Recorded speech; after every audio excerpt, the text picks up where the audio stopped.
తెలంగాణలో పల్లె సమరానికి తెరలేచింది. పంచాయతీ ఎన్నికలకు ఇవాళ నోటిఫికేషన్ విడుదల కానుంది. ఆ వెంటనే నామినేషన్ల ప్రక్రియ మొదలవుతుంది. ఎన్నికలను సజావుగా నిర్వహించేందుకు అధికార యంత్రాంగం పటిష్ట చర్యలు తీసుకుంటుంది. ఎన్నికల బరిలోకి దిగాలని ఉవ్విళ్లూరుతున్న ఆశావహులు ఇవాల్టి నుంచి నామినేషన్లను దాఖలు చేయనున్నారు. పంచాయతీ ఎన్నికలు 3 విడతల్లో జరగనున్నాయి. డిసెంబర్ 11న మొదటి దశలో పోలింగ్ కోసం సర్పంచ్, వార్డు మెంబర్లకు పోటీ పడేవారంతా నామినేషన్లను సిద్ధం చేసే పనిలో నిమగ్నమయ్యారు. నామినేషన్లు సమర్పించేందుకు తుది గడువు ఈ నెల 29. తొలి విడతలో 189 మండలాల్లో 4236 సర్పంచ్, 37,440 వార్డు మెంబర్ స్థానాలకు పోలింగ్ జరుగుతుంది. తొలి దశలో దాఖలయ్యే నామినేషన్లను ఈ నెల 30న పరిశీలిస్తారు. నామినేషన్ల ఉపసంహరణకు చివరి తేదీ డిసెంబర్ 3. ఆ రోజు మధ్యాహ్నం 3 గంటల తర్వాత అభ్యర్థుల తుది జాబితా ప్రకటిస్తారు. డిసెంబర్ 11న తొలి దశ పోలింగ్ ఉదయం 7 గంటల నుంచి మధ్యాహ్నం 1 గంట వరకు నిర్వహిస్తారు. ఓటింగ్ ముగిశాక మధ్యాహ్నం 2 గంటలకు ఓట్ల లెక్కింపు చేపడతారు. అదే రోజు ఫలితాలను వెల్లడిస్తారు. ఫలితాలు వెల్లడైన రోజే ఉప సర్పంచ్ను వార్డు సభ్యులు ఎన్నుకుంటారు.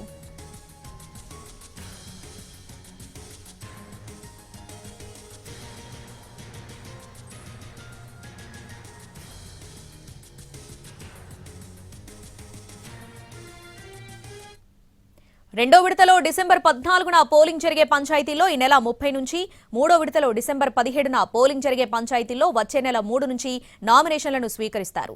మొత్తం 31 జిల్లాల్లోని 12,728 పంచాయతీలు, 1,12,242 వార్డులకు ఎన్నికలు జరగనున్నాయి. ఎన్నికలు సజావుగా జరిపేందుకు ఇప్పటికే అబ్జర్వర్లను నియామకం జరిగింది. గ్రామ సర్పంచ్, వార్డు మెంబర్ స్థానాలకు పటిష్టంగా ఎన్నికల నిర్వహణపై జిల్లా కలెక్టర్లు, ఎస్పీలతో రాష్ట్ర ఎన్నికల కమిషనర్ రాణి కుముదిని వీడియో కాన్ఫరెన్స్ నిర్వహించారు.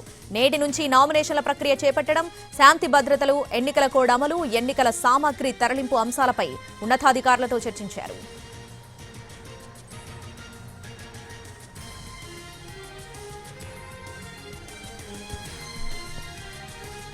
ఆదిలాబాద్ జిల్లా ఐంద్రవెల్లి మండలం తేజాపూర్ గ్రామంలో సర్పంచ్ స్థానం ఏకగ్రీవమైంది.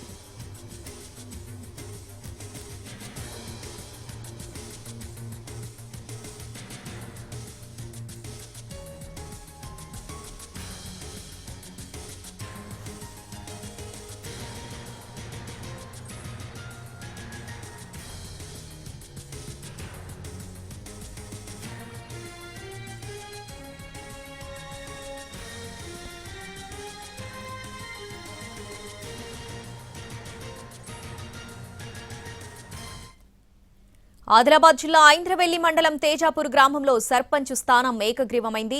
కోవా రాజేశ్వర్ను సర్పంచ్గా ఎన్నుకున్నారు 8 మంది వార్డు సభ్యులు.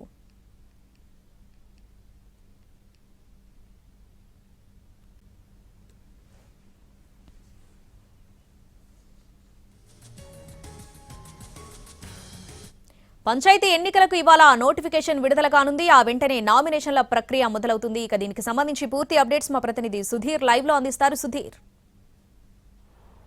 మరి కాసేపట్లోనే మొదటి విడత పంచాయతీ ఎన్నికలకు సంబంధించిన నోటిఫికేషన్ ఆయా జిల్లాలకు సంబంధించిన జిల్లాల రిటర్నింగ్ అధికారులు విడుదల చేయనున్నారు. ఈరోజు ఉదయం 10:30 నుంచి నామినేషన్ల ప్రక్రియ ప్రారంభమవుతుంది.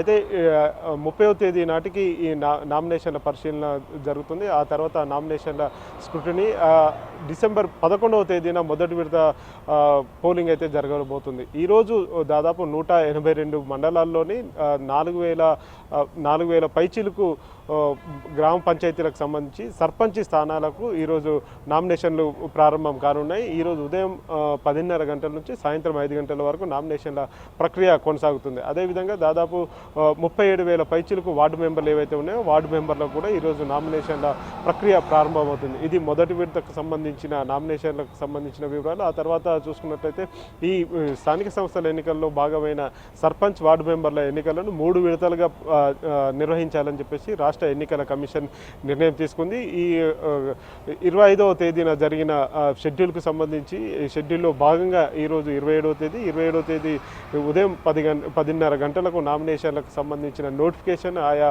జిల్లాల్లో జిల్లా రిటర్నింగ్ అధికారులు, అదేవిధంగా మండల స్థాయిలో ఉన్న అధికారులు ఎవరైతే ఉన్నారో వారు విడుదల చేస్తారు.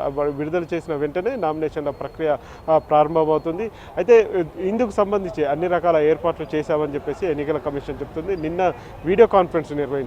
ఎన్నికల కమిషనర్ రాణి కుముదిని జిల్లాల కలెక్టర్లు అదేవిధంగా జిల్లా ఎస్పీలతోటి దీనికి సంబంధించి వీడియో కాన్ఫరెన్స్ నిర్వహించారు. ఎందుకంటే ఈ రోజు నుంచి నామినేషన్లు ప్రారంభమవుతున్నాయి కాబట్టి ఎక్కడ ఎలాంటి అవాంఛనీయ సంఘటనలు జరగకుండా అదేవిధంగా బందోబస్తుకు సంబంధించి కావచ్చు, అదేవిధంగా ఏదైతే ఎలక్షన్ కోడ్ ఉంటుందో ఎలక్షన్ కోడ్ పకడ్బందీగా అమలు చేయాలని చెప్పేసి కూడా ఆదేశాలు జారీ చేశారు.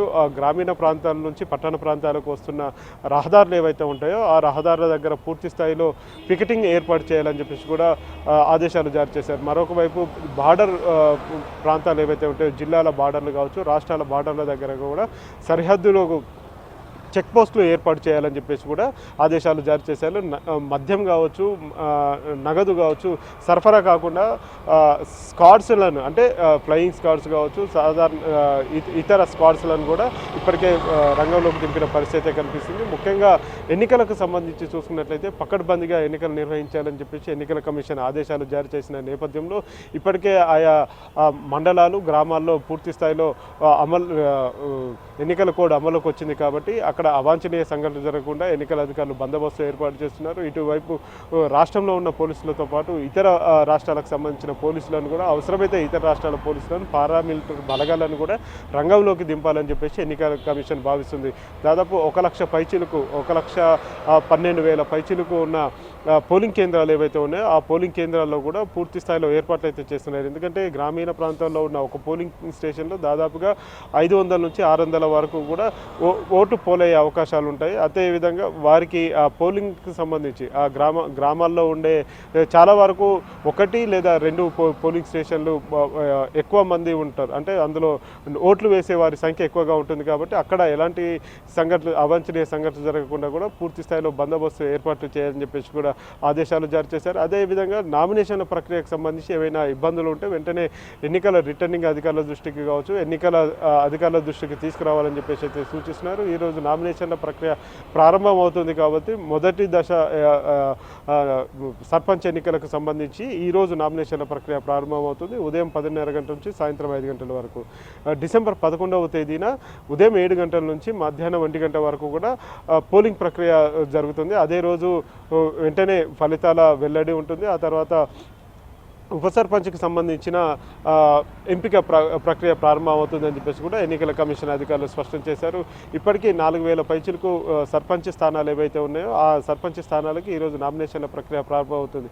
అయితే ఇప్పటికీ కొంత గందరగోళ పరిస్థితి గ్రామీణ ప్రాంతాల్లో ఉన్నట్టు కూడా తెలుస్తుంది. రిజర్వేషన్లకు సంబంధించి ఇటీవల తెలంగాణ రాష్ట్ర పంచాయతీరాజ్ శాఖ రిజర్వేషన్లను ప్రకటించింది. ఈ రిజర్వేషన్ల ప్రకారం చూసుకున్నట్లయితే కొన్ని గ్రామాల్లో రిజర్వేషన్ల ప్రకారం అంటే అక్కడ ఉన్న జనాభాకు కావచ్చు, అక్కడ వచ్చిన రిజర్వేషన్లకు పొంతన లేకుండా పోయిందని చెప్పేసి వివిధ ప్రతిపక్షాలు ఆరోపణలు చేసిన పరిస్థితి ఉంది. మరొక వైపు ఎన్నికల కమిషన్కు సంబంధించి ఎన్నికల నిర్వహణ చేయొద్దని చెప్పేసి కూడా కొన్ని హైకోర్టులో పిల్ దాఖలైన పరిస్థితి కనిపిస్తుంది.